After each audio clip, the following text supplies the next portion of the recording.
It's time to higher your expectations. Why? Because you've got some goals to meet, and until we raise this bar, we're not going to get there. Remember when you were a kid and you used to have such high goals for yourself? I mean, if you talk to kids, man, they just dream.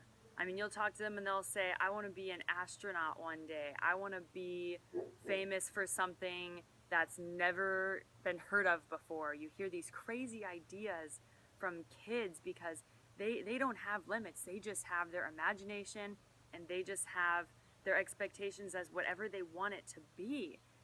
And then life hits you. You know, you go through some things, you go through some struggles, and stuff gets hard where you just don't know what to do.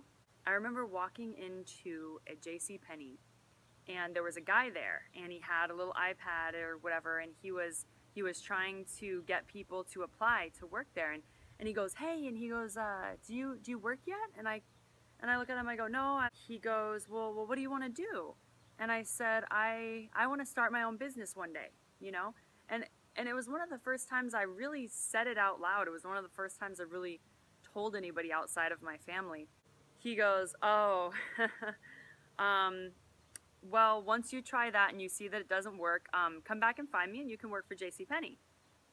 And I was just like, and I thought, why would somebody say that to me? And he goes, and he like looks at me for a second and he goes, "Well, you know, it's just that, I tried to start my own business and it didn't work, and you know, business is just a really, really hard thing to get into, so I would recommend that you probably, you know, try to start with something a little bit easier." And I just remember going, wow, is that really how it is? People will tell you no, and you'll go, can I not do this anymore?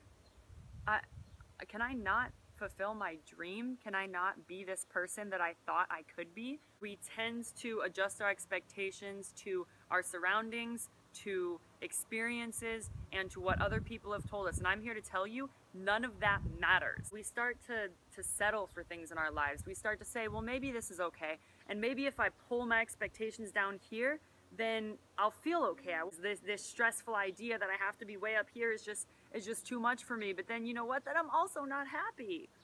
I'm also not happy because I wanted this so bad, but I just don't see how I can get there. So I don't care how many people tell you that you can't do something. You may not be where you want to be right now. You may say, oh, this isn't me, that what's inside of me is not what I see on the outside. Well, guess what? That's how it's gonna be until your vision comes to life. But you've got to believe in your vision first. You've got to see it, and you've got to believe it before anyone else will believe it.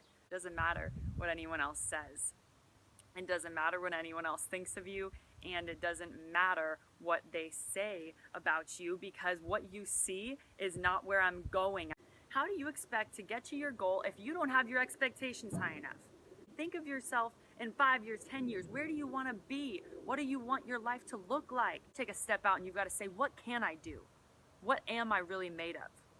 What am I capable of? Can I do this? Can I push farther? Can I go more? Let's go. Let's see what I can do. Let's go. Let's push more. Let's push more. And then you fail once and you say, okay, here's where I'm at. Here's where I'm at right now. Now, how do I push past that? How do I get farther the next time I go around? How do I get here next time? You get to that point where you keep pushing and you keep pushing. You say, I got this, and you build confidence. Every time you get a little farther, you build confidence until you get to where you want to go. Thanks so much for watching today, guys. I hope you enjoyed this video. If you did, hit like and subscribe below, and I will talk with you guys soon.